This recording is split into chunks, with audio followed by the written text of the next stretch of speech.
I'm Mark Golub, and in the news, the escalating mob violence, looting, destruction of property, and in horrid fashion, physical assault on innocent Americans.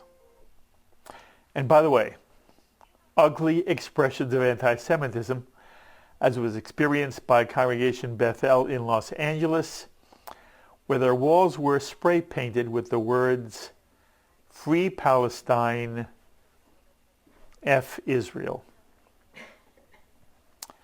Now, I wrote an opinion piece on Monday, which I sent out to all of you who receive our Sunday email. By the way, if you enjoy JBS, you really should be on our email list.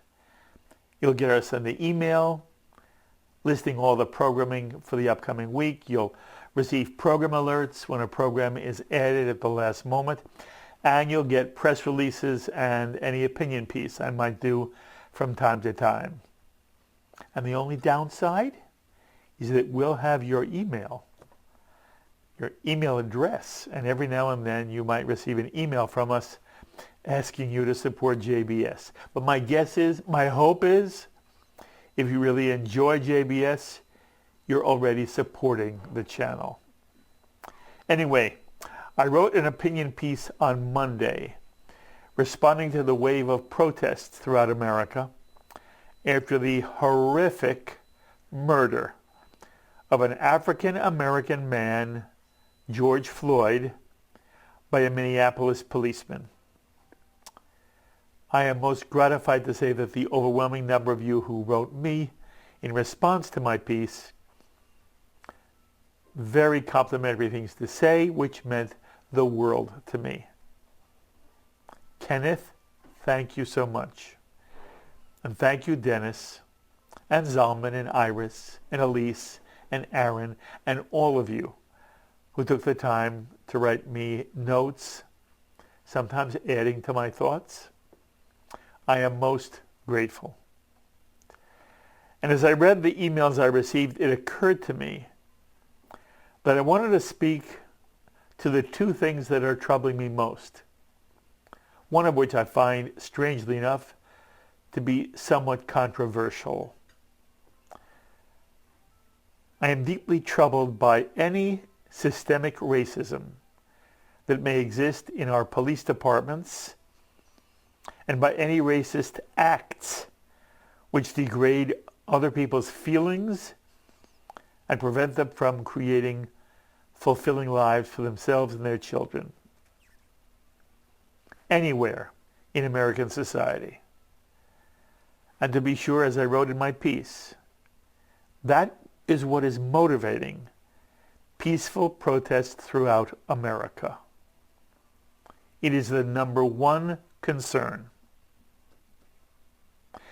And I am also deeply troubled by the eruption of mob violence that permeates and distorts so much of the peaceful protest and has literally hijacked the story, appropriately so to my mind, because the violence has become so serious a threat to property and life and limb that major cities have been moved to impose curfews on its citizens. Think of that. Curfews in America to keep the streets safe, to keep businesses safe, to keep people safe. It's astounding, is it not? So on the one hand, there are serious social issues to confront and to improve in America. On the other hand, there are enough people in America participating in mob violence as to destroy property, burning, looting, indiscriminately, doing bodily harm to other Americans, while Americans of conscience are protesting brutality. Other Americans are engaging in violence and brutality.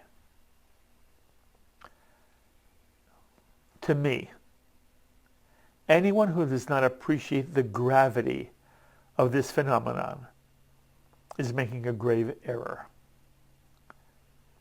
And this is not isolated cases of mob violence. Cities don't impose curfews because a dozen people here and there are engaging in mob violence. Nor is the mob violence a product of any one group or race of people.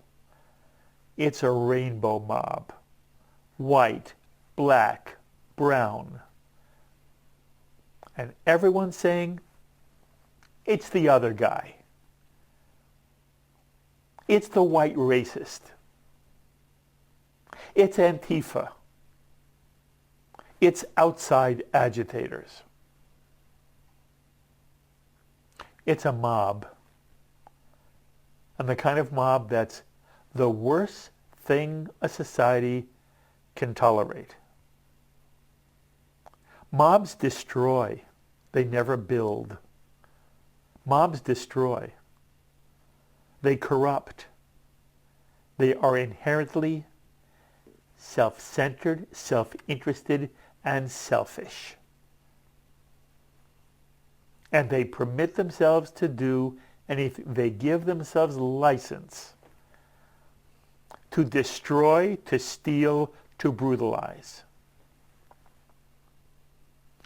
And yet, there are those who insist on minimizing the mob component of what's happening on the streets of America, acting as if the curfew is not a story in and of itself.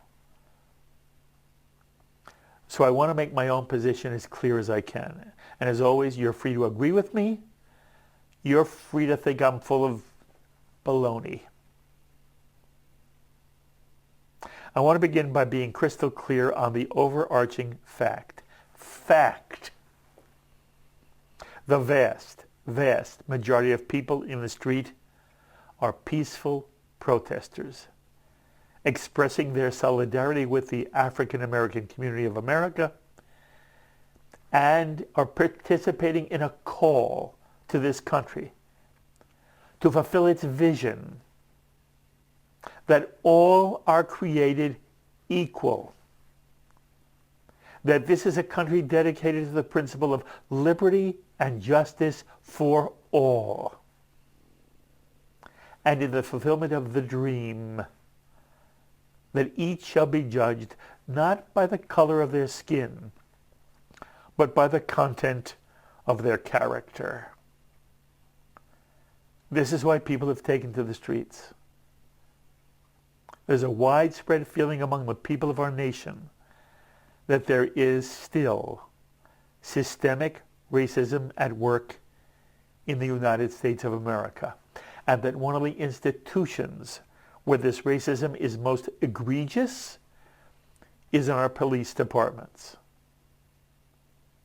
That Americans of color, especially African Americans, have legitimate reason to fear the American policeman in ways that white Americans do not. Average law-abiding African Americans testify that at any moment, and often for virtually no reason, they may be stopped, harassed, insulted, disrespected, suspected, accused, and sometimes physically manhandled, even brutalized by American police. And there are similar claims that American courts and American judges impose far harsher penalties and sentences on African Americans than they do on similar offenders when those offenders are not people of color.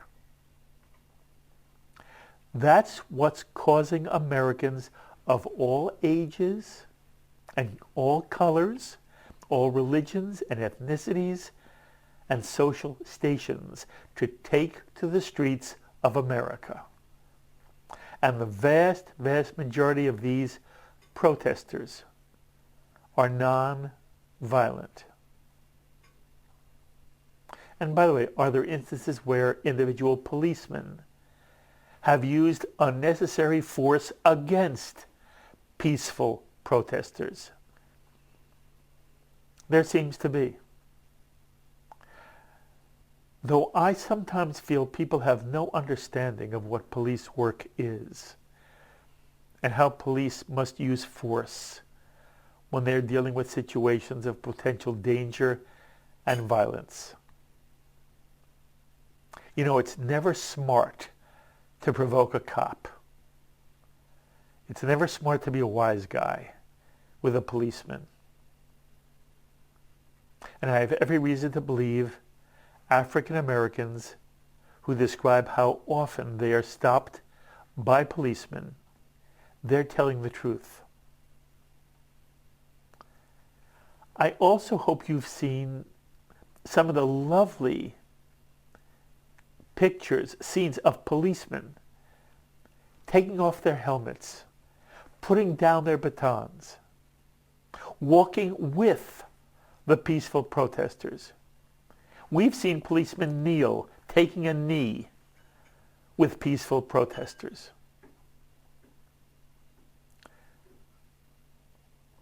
It's a serious mistake in my mind to lump all policemen in one ugly basket. It's no more fair to blame all police for a bad apple than it is to blame any group for their bad apples.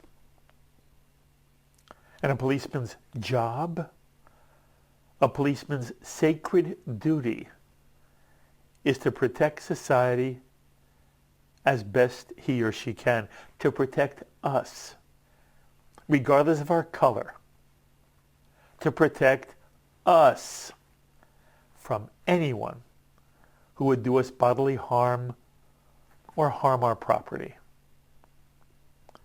And mob violence on streets throughout America is doing harm to both. And this too is what the streets are all about today. The larger America and the goodness of the American people, white and black, yellow and red, Gentile and Jew and Muslim, the poor, the middle class, and the wealthier, the Democrat and the Republican, the liberal and the conservative, civilian and police, every American of conscience is on the streets of America making one simple statement: America must still be better than it is today. And good for them all. Good for any American who sees injustice and takes to the street in peaceful protest. And in truth, this is what's happening on the streets throughout America.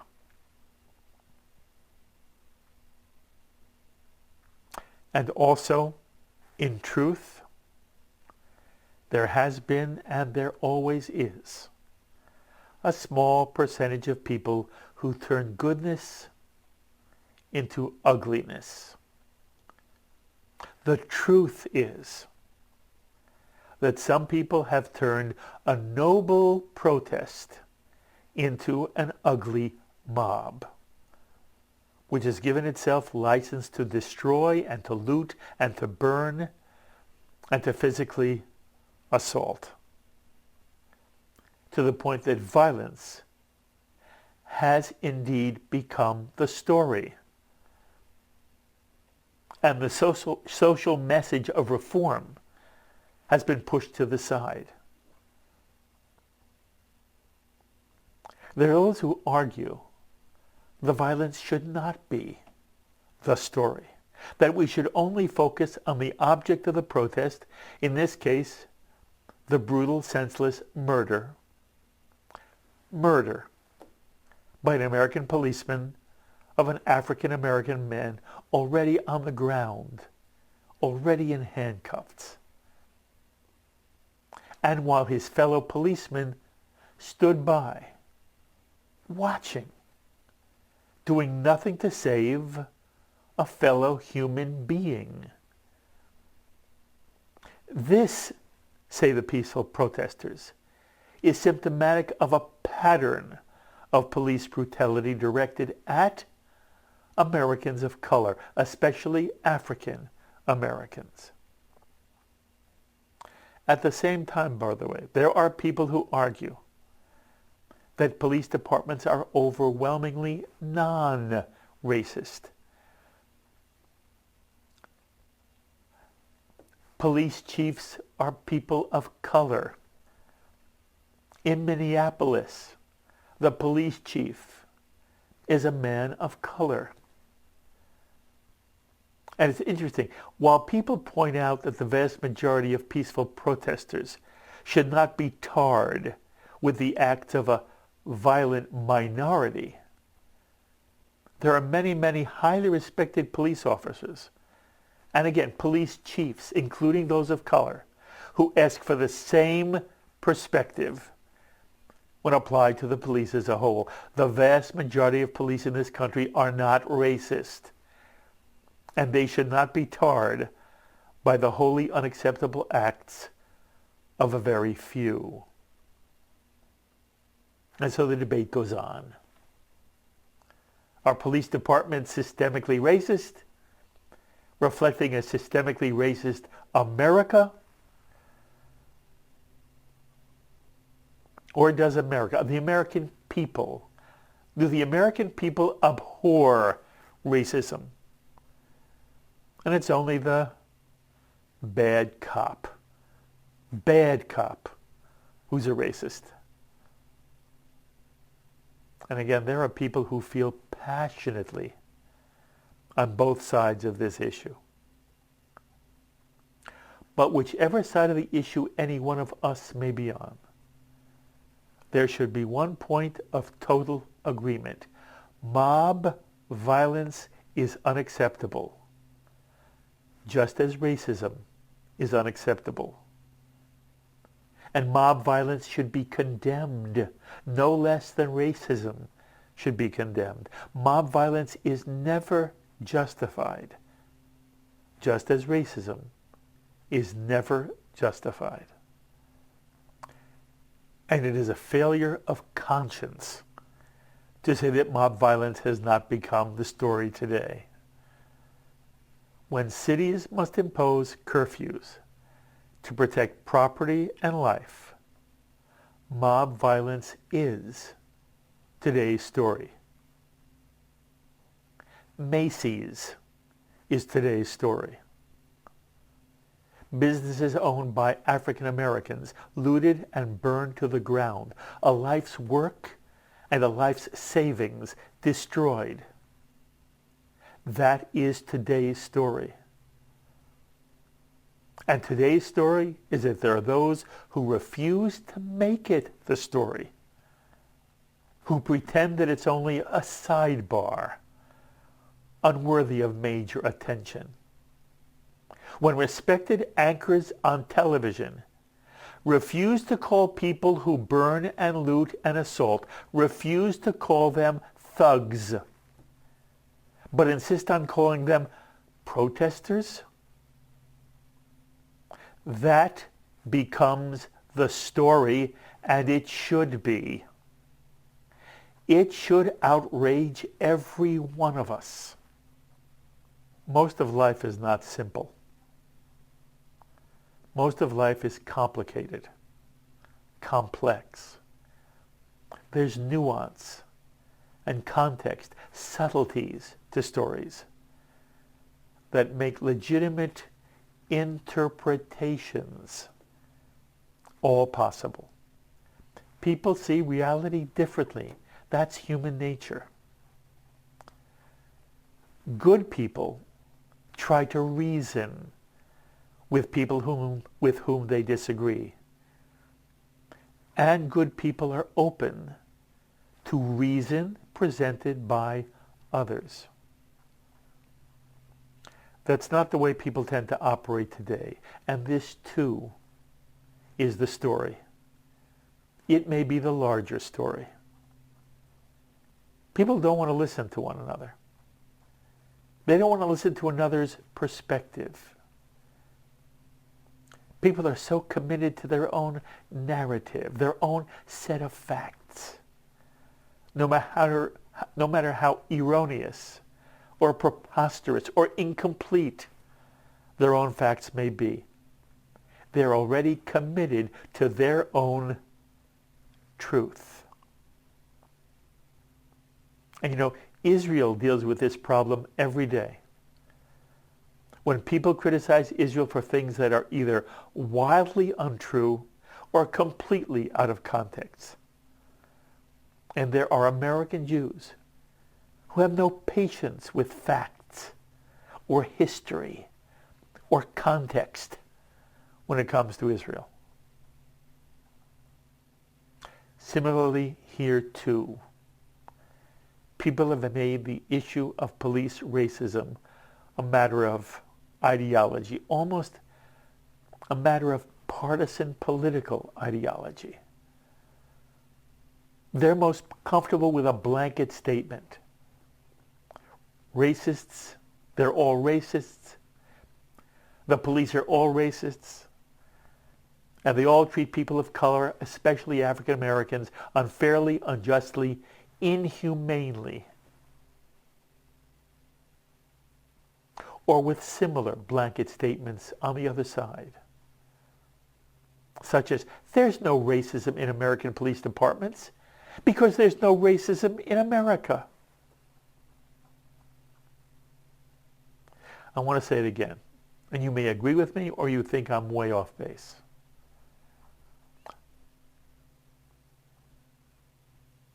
It's always better to tell the truth, even if the truth is painful.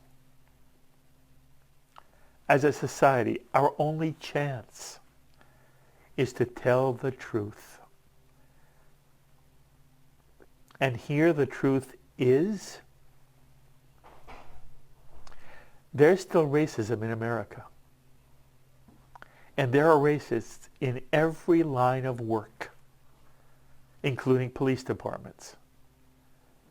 And racist policemen are especially abhorrent because of the power they wield. Power which they can abuse to cause harm, as is in the case of George Floyd, to commit murder. By the way, I've received a number of emails from viewers cautioning me on stating as fact that the murder of Floyd was a racist hate crime, saying that the policeman may well be, this policeman may well be a borderline psychopath who may have murdered anyone that day, white or black. And that may be true. And it'll be interesting to learn more about this policeman's personal history. But this murder surely feels like a hate crime against a black man. And at the same time, the truth is that many people, not a handful, many people have turned righteous protest into wanton mob violence. And that is as much the truth as is American racism.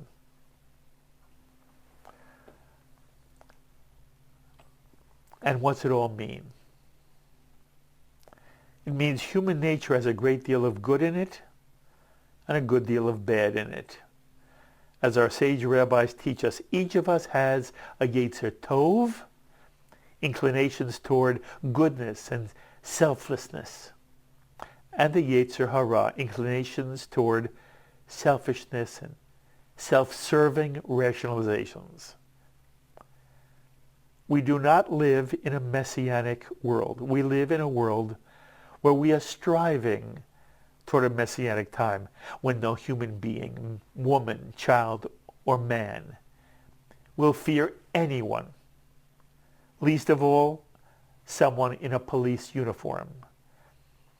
As the prophet dreams, may that day come when everyone will sit neath vine and fig tree with none to make them afraid.